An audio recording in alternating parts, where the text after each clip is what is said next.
हे friends. तो आशा करता हूँ आप लोगों की तैयारी सही चल रही होगी। नाबार्ड और एफओ इन सब की एग्रीकल्चर से जो भी रिलेटेड एग्ज़ाम्स हैं अपकमिंग। तो ये जो कृषि उन्नति योजना है आज इसको बेसिकली कवर करेंगे और ये मोस्ट इम्पॉर्टेंट है क्योंकि फार्मर से रिलेटेड है और इसमें कई स्कीम भी आ जाती हैं।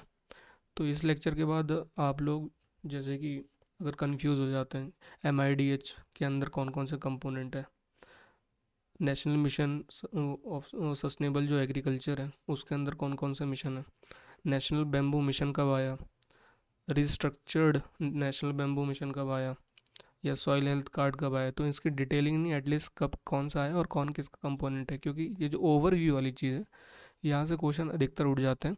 लेकिन जब एग्ज़ाम में आता है तो उसमें कंफ्यूज हो जाते हैं क्योंकि उसमें जैसे एक ये वाली स्कीम दे दी और इसके करस्पॉन्डिंग दूसरा आर के वी या रफ्तार दे दिया या नमसा दे दिया, कुछ दे दिया, तो कौन किसके अंदर आता है ये बेहद ज़्यादा ज़रूरी है। तो चलते हैं आगे, देखते हैं क्या क्या है। तो बेसिकली जो ग्रीन रिवॉल्यूशन कृषि उन्नति योजना है ये एग्रो मिनिस्ट्री जो एग्रीकल्चर मिनिस्ट्री है उसके द्वारा लॉन्च किया गया था।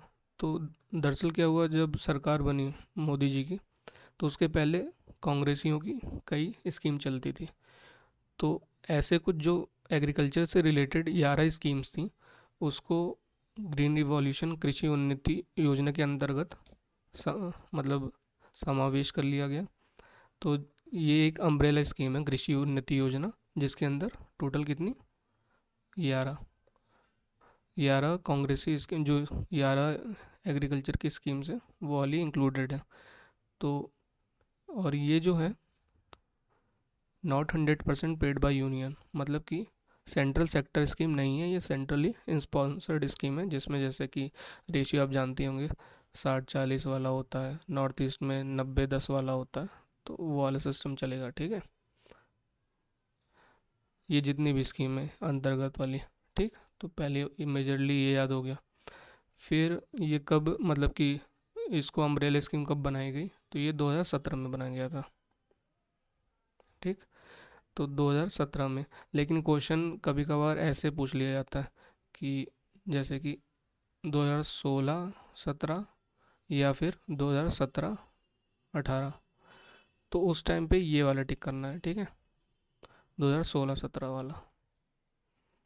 ये क्योंकि कंफ्यूजिंग हो सकती है तो इसलिए 2016-17 में ये बनाई गई थी।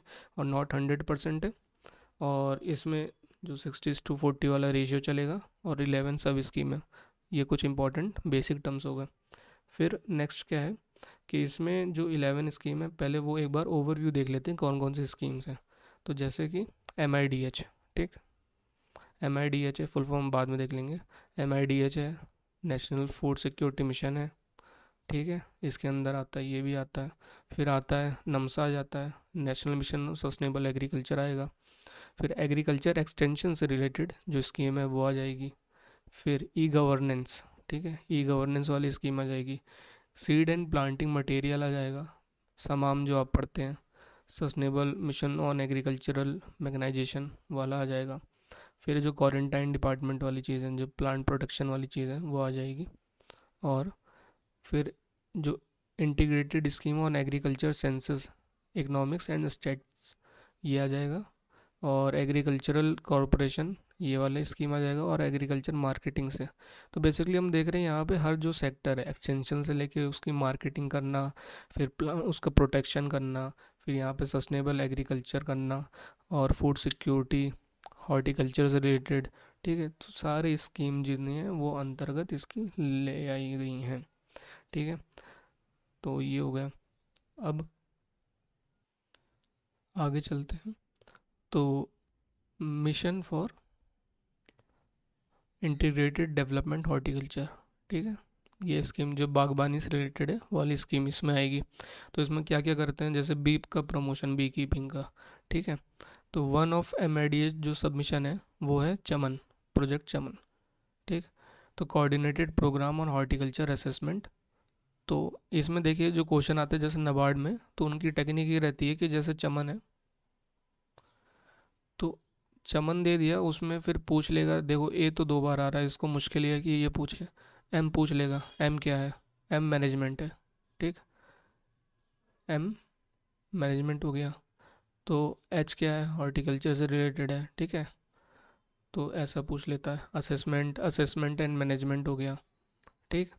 तो यूजिंग जियो इन्फॉर्मेटिक्स का इसमें यूज़ किया जाएगा, आईसीटी वाला टेक्नोलॉजी, स्पेस टेक्नोलॉजी को यूज़ करते हुए, रिमोट सेंसिंग को यूज़ करते हुए। तो इसमें जो क्या क्या करेंगे, हॉर्टिकल्चर का जो प्रोडक्शन, उसको एसेस किया जाएगा, डिसीज़ जो इंडिया में हो रही हैं उसको एसेस किया जाएगा। 2018 को में इसका फ़ेज़ 2 लॉन्च किया गया था। तो यहाँ से ये एक तो क्वेश्चन हो गया। फिर एक हो गया कि इसका जो फ़ेज़ 2 है चमन का, वो कब लॉन्च हुआ, वो 2018 में लॉन्च हुआ, ठीक है। दूसरी इंपॉर्टेंट बात ये हो गई। तो एम में टोटल कितने कंपोनेंट है, तो इसमें दिया नहीं, मैं बता दे रहा हूँ, 5 कंपोनेंट है। और वो इम्पॉर्टेंट है कि आपको लर्न करना पड़ेगा उसमें कौन कौन से कंपोनेंट है, सीधे पूछ लेगा इसमें से कौन सा कंपोनेंट नहीं है, और उसकी डेट पूछ लेता है। ये दो चीज़ ज़्यादा इंपॉर्टेंट है। बाकायदा जो कोचिंग वाले आपको एकदम पूरा दिख जाता होगा, हर एक डाटा लर्न करवा रहे हैं, वो उतना इंपॉर्टेंट नहीं है। मैं फिर से बोल रहा हूँ, जैसे पूछ लेगा NHB, ठीक है, NHB नेशनल हॉर्टिकल्चर जो बोर्ड है, वो किसके अंदर आता है, तो प्रोजेक्ट चमन के अंदर आता है, चमन नहीं सॉरी MIDH के अंदर आता है, ठीक। तो MIDH में टोटल 5 कंपोनेंट है। कितने कंपोनेंट, पहले क्वेश्चन, MIDH 5 कंपोनेंट। अब 5 कंपोनेंट है तो कौन कौन से हैं, तो मैं आपको फुल फॉर्म पूरा नहीं बता रहा, यहाँ पे शॉर्ट वाला बता दे रहा हूँ, और ये आप नोट भी कर सकते हैं। तो पहला है नेशनल हॉर्टिकल्चर मिशन वाला, ठीक है। तो ये कब लॉन्च हुआ था, लॉन्च डेट अभी एक साथ देखेंगे। नेशनल हॉर्टिकल्चर मिशन हो गया। फिर ये हिमालय वाला जो है नॉर्थ ईस्टर्न के लिए वो, ठीक। फिर है NHB नेशनल हॉर्टिकल्चर बोर्ड। फिर आएगा CDB कोकोनट डेवलपमेंट बोर्ड। फिर आएगा CIH, ठीक है। ये हो जाएगा जहाँ तक है अपना सेंट्रल इंस्टीट्यूट ऑफ हॉर्टिकल्चर जो भी है, ठीक। तो ये चीज़ें हैं। इसमें देखिए कन्फ्यूज़न कहाँ से होती है, इसमें कन्फ्यूज़न हो सकती है कोकोनट वाले में, कोकोनट डेवलपमेंट बोर्ड। हो सकता है आप कोकोनट को वो, अरे, प्लांटेशन क्रॉप मान के उसको कहीं पे सस्टेनेबल एग्रीकल्चर वाले में डाल सकते हैं, नमसा वाला भी ऑप्शन होगा वहाँ पे। तो CDB ये हो गया, ठीक है। तो अभी इनकी सबकी डेट देख लेते हैं। डेट बहुत ज़्यादा इंपॉर्टेंट है और सीधे सीधे पूछ लेते हैं क्वेश्चन कि डेट क्या है। तो डेट देखिए, 2005 से 2006, ठीक। फिर है 2001 से 2002। ऐसे याद करना क्योंकि वहाँ कन्फ्यूज़न हो सकती है। ऑप्शन दे देगा 2004 से 5, तो गलत हो जाएगा वो। ये 5 से 6 वाला ऑप्शन सही है, ठीक है। तो इसमें डाउट आ सकता है, ध्यान से देखिए। फिर बोर्ड जो है, बोर्ड बना था 1984 में, ठीक है। फिर CDB कोकोनट वाला 1981 में। तो देखिए पहले कोकोनट आया, फिर उसका और जो हॉर्टिकल्चर बोर्ड आया, ठीक है। पहले कोकोनट फिर बोर्ड, 3 साल बाद, ठीक है। फिर CIH जो है, ये अपना इंस्टीट्यूट ऑफ हॉर्टिकल्चर है।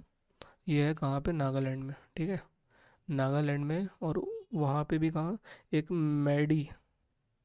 मेडिफोजोनिया करके कुछ था, देख लेना आप लोग। तो वहाँ पे, तो ये बात हो गई इम्पोर्टेंट, ठीक है।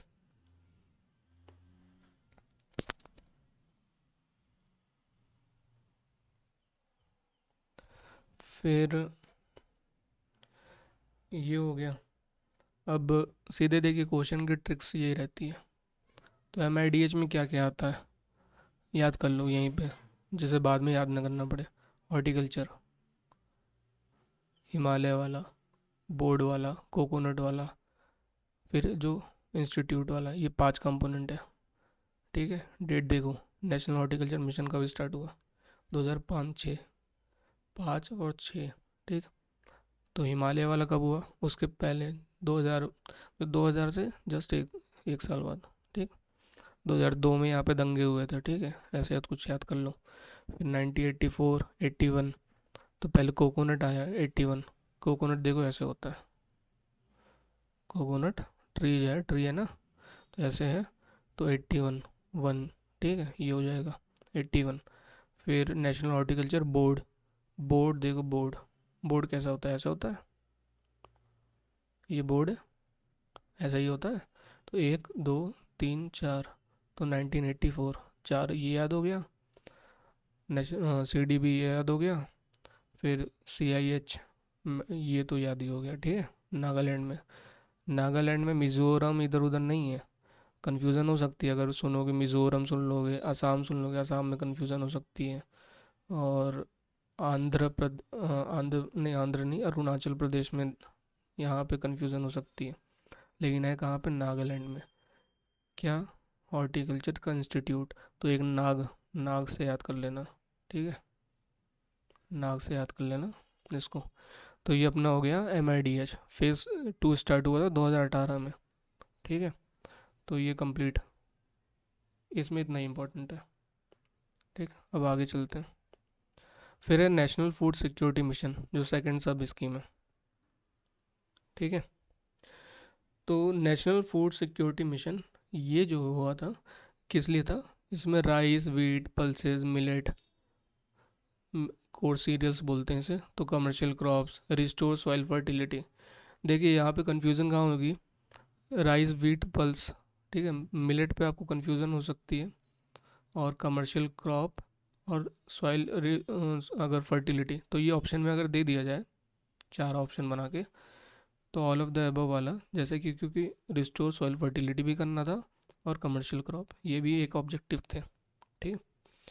तो इसमें क्या है कि जो हम लोग काफ़ी ध्यान दे रहे हैं, तो नेशनल ईयर ऑफ मिलेट जो है 2018 में डिक्लेयर किया गया था। नेशनल बोल रहा हूँ, इंटरनेशनल आने वाले अगले साल में 2023 में। तो ये इंपॉर्टेंट 2 क्वेश्चन हो गए।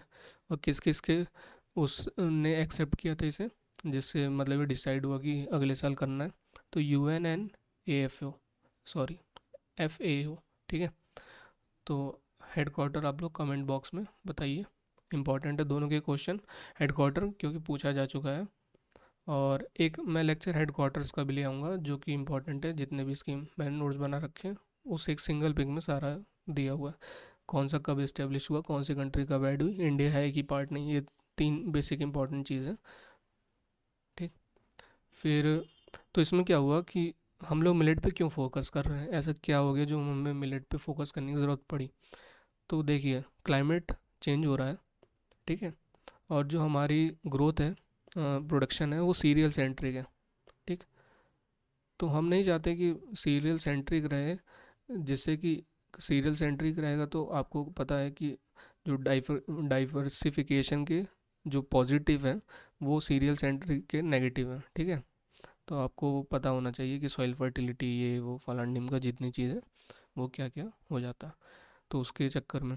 और ये जो मिलेट है वो ड्रॉट टॉलरेंट होता है, क्लाइमेट चेंज से निपटने में अच्छा सक्षम है, और न्यूट्रिशन अच्छे खासे हैं, फोटो इंसेंसिटिव है, नीड लेस वाटर है, ठीक है। तो न्यूट्रिशन है, तो अगर देखा जाए जो पुअर फैमिली है, इंडिया का कितनी परसेंट पुअर फैमिली है वो आपको पता ही होना चाहिए, उसका भी एक वीडियो आ जाएगा। फिर गवर्नमेंट क्रिएट इसके लिए 2 सब स्कीम, ठीक। तो NFSM मक्का और जौ पे, और दूसरा न्यूट्री सीरियल्स पे, ज्वार, बाजरा, रागी, लिटिल मिलेट्स, ठीक है, लाइक कुटकी, कोडो। इनके जो साइंटिफिक नेम है, कुटकी का, कोडो का, सावा का, कंगनी का, चीना का, ठीक है। तो ये जो आप उस पे जाइएगा, अरे अरुण खाद्यान में, अरुण खाद्यान में वॉल्यूम फर्स्ट के 3rd चैप्टर पे, 3rd या 4th चैप्टर है। तो उसमें जो दिया है वो इम्पोर्टेंट है, साइंटिफिक नेम, क्योंकि साइंटिफिक नेम से क्वेश्चन आ जाता है AFO इन सब में, एग्रीकल्चर के एग्ज़ाम में। आप भी जानते हैं इंपॉर्टेंट भी है, और भी ज़्यादा इंपॉर्टेंट हो जाता है क्योंकि यहाँ पे देख ही रहे हैं इंटरनेशनल ईयर ऑफ मिलेट का, ठीक है। तो ये चीज़ हो गई नेशनल फूड सिक्योरिटी मिशन। तो ये कब स्टार्ट हुआ नेशनल फूड सिक्योरिटी मिशन? तो डेट आपको एक रफ शीट ले लेनी है, उसमें छोटे छोटे पॉइंट लिख देना है कि कब डेट क्या है। तो इसमें जैसे इसकी डेट स्टार्ट हुई थी 2007 से 2008, नेशनल फूड सिक्योरिटी मिशन, ठीक है। नेशनल फूड सिक्योरिटी मिशन 2007 से 2008। और लेकिन अगर पूछ लें national mission on sustainable agriculture, तो ये स्टार्ट हुआ था, और क्या बोलते हैं अपना, अच्छा, इसके national mission on sustainable agriculture के अंदर जो आता है NBM वाली चीज़ आती है, ठीक है, नेशनल बैम्बू मिशन, ये वो वाली चीज़। और जो नेशनल फूड सिक्योरिटी मिशन है, इसमें जो ऑयल सीड वाला चीज़ है, NMOOP, ठीक है, तो ये वाली चीज़ इसमें आ जाती है, देखिए आगे होगा इसमें, यहाँ पे, ठीक है। तो जो national mission of sustainable agriculture है, वो अपना 2014, ठीक है, 2014-15 में स्टार्ट हुआ था, ठीक है। अब देखो ये दो कंफ्यूजिंग टर्म हो सकता है, इसलिए इसको याद करने के लिए, जैसे कि नेशनल फूड सिक्योरिटी मिशन और national mission on sustainable agriculture, NMSA। तो देखिए ट्रिक क्या है, जैसे 2007, ठीक है, तो 2007 का डबल क्या होता है, 14 होता है, 2014, ठीक है। तो ऐसे याद कर लेना, national food security mission, national mission on sustainable agriculture. Sustainable को एग्रीकल्चर मतलब सस्टेनेबल एग्रीकल्चर बाद में आया है, और जो फूड सिक्योरिटी, क्योंकि फूड सिक्योरिटी ज़रूरी है, ज़्यादा ज़रूरी है, सस्टेनेबल तो फ्यूचर के लिए बनाना है, तो थोड़ा आगे चल के हुआ है, ठीक है। 2014 में ये आया है, 2007 में ये, फिर और ये भी याद रखना 7-8, मतलब 7-8, और ये 2014-15, ठीक है। तो ये चीज़ इंपॉर्टेंट हो गई, ठीक। अब जो नेशनल फूड सिक्योरिटी मिशन का जो दूसरा सब मिशन है, देखिए यहाँ नीचे इधर, national mission on oil seed and oil palm, ठीक है। तो ये सीधे पूछ लेता है कि जैसे NMOOP है, ये किसकी सब स्कीम में आती है, तो ऑप्शन दे देगा, जैसे MIDH में आता है, या NFSM में आता है, या नमसा में आता है। तो आपको कंफ्यूज हो सकते हैं यहाँ ऑयल सीड लेके, तो याद रखना फूड सिक्योरिटी वाले में आएगा, ठीक है। तो टू ऑर्गुमेंट किस लिए, बढ़ाने के लिए क्या, vegetable oil reduce the import, तो इम्पोर्ट जो हमारा है एडिबल ऑयल का ज़्यादा है, इंडोनेशिया में सबसे ज़्यादा पाम ऑयल, ठीक है, याद होना चाहिए। फिर एसोसिएटेड टर्म कौन सा है, येलो रिवॉल्यूशन, ऑयल सीड के लिए, ठीक। तो ये चीज़ इंपॉर्टेंट वाली होगी। अब नेक्स्ट चलते हैं, नेक्स्ट है national mission on sustainable agriculture, ठीक। तो इसमें national mission on sustainable agriculture जो है, इसमें भी कुछ कंपोनेंट है, और वो बहुत ज़्यादा इंपॉर्टेंट है। अच्छा ध्यान रखना, मैंने बोला नेशनल मिशन ऑन बोल रहा था मैं, तो ऑन गलत है, फॉर से, ठीक है। तो for sustainable, on sustainable agriculture मैं बोल रहा था, गलत था, वो है फॉर सस्टेनेबल एग्रीकल्चर। डेट मैंने बताई दी आपको, 2014-15, जबकि इसका जो छोटा वाला था 7 वाला, वो था national mission, national food security mission 2007-8, ठीक। तो इसमें जो कंपोनेंट है, जैसे कि OF, WM, RAD, Renfield area development वाला, फिर SMAF, NBM,